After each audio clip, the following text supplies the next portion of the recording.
முதல் வாசகம். திருத்தூதர் பணிகள் நூலிலிருந்து வாசகம்.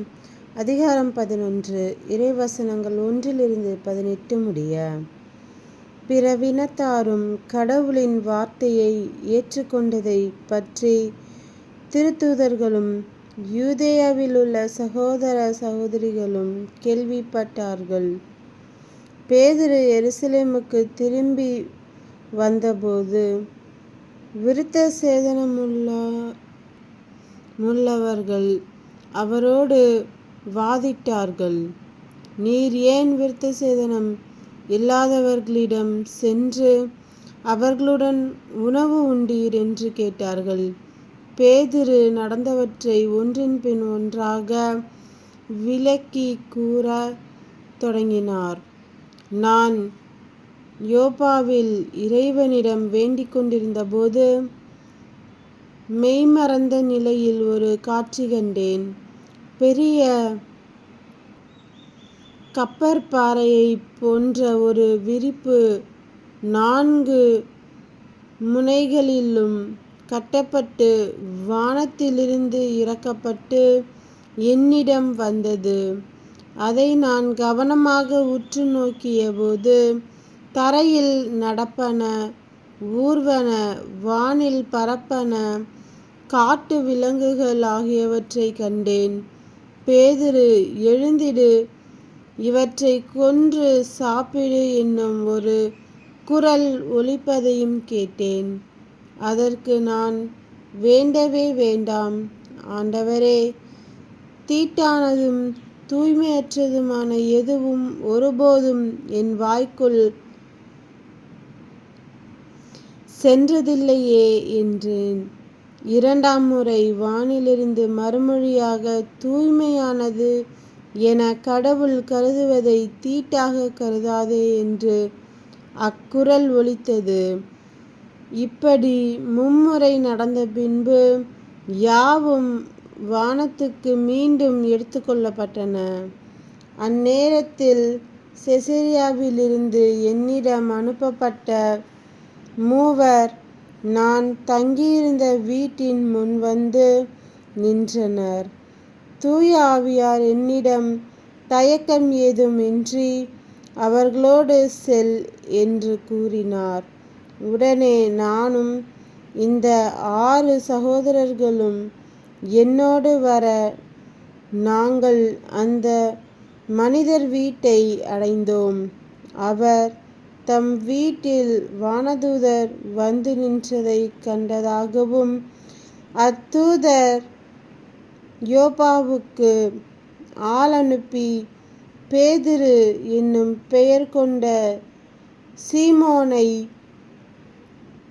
வரவழையும், நீரும் உம் வீட்டார் அனைவரும் மீட்பு பெறுவதற்கான வார்த்தைகளை அவர் உம்மோடு பேசுவார் என்று தமக்கு கூறியதாகவும் எங்களுக்கு அறிவித்தார். நான் பேசத் தொடங்கியதும் தூய ஆவி முதலில் நம்மீது இறங்கி வந்தது போல் அவர்கள் மீதும் இறங்கி வந்தது.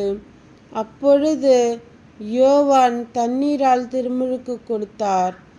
ஆனால் நீங்கள் தூய ஆவியால் திருமுழுக்கு பெறுவீர்கள் என்ற ஆண்டவரின் வார்த்தைகளை நான் நினைவு கூர்ந்தேன். ஆகவே ஆண்டவராகிய இயேசு கிறிஸ்துவின் மீது நம்பிக்கை கொண்டபோது நமக்கு அருளப்பட்ட அதே கொடையை கடவுள் அவர்களுக்கும் கொடுத்தார் என்றால் கடவுளை தடுக்க நான் யார் என்றார். இவற்றை கேட்டு அவர்கள் அமைதி அடைந்தார்கள். வாழ்வுக்கு வழியான மனமாற்றத்தை பிறவினத்தாருக்கும் கடவுள் கொடுத்தார் என்று கூறி அவரை போற்றி புகழ்ந்தார்கள்.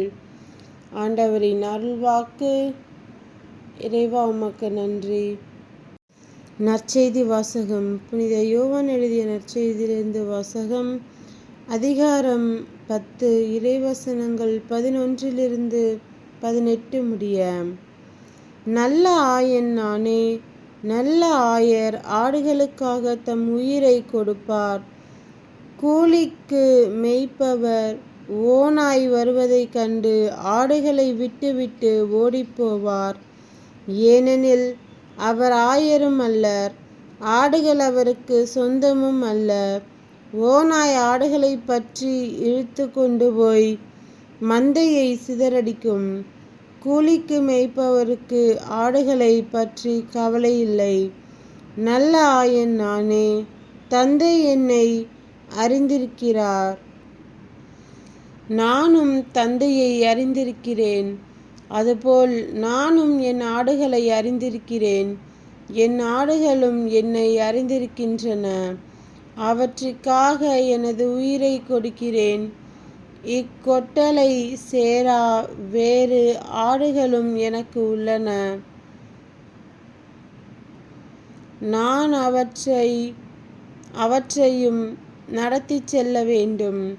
அவையும் எனது குரலுக்கு செவிசாய்க்கும். அப்போது ஒரே மந்தையும் ஒரே ஆயரும் என்னும் நிலை ஏற்படும். தந்தை என் மீது அன்பு செலுத்துகிறார், ஏனெனில் நான் என் உயிரை கொடுக்கிறேன். அதை மீண்டும் பெற்றுக்கொள்ளவே கொடுக்கிறேன்.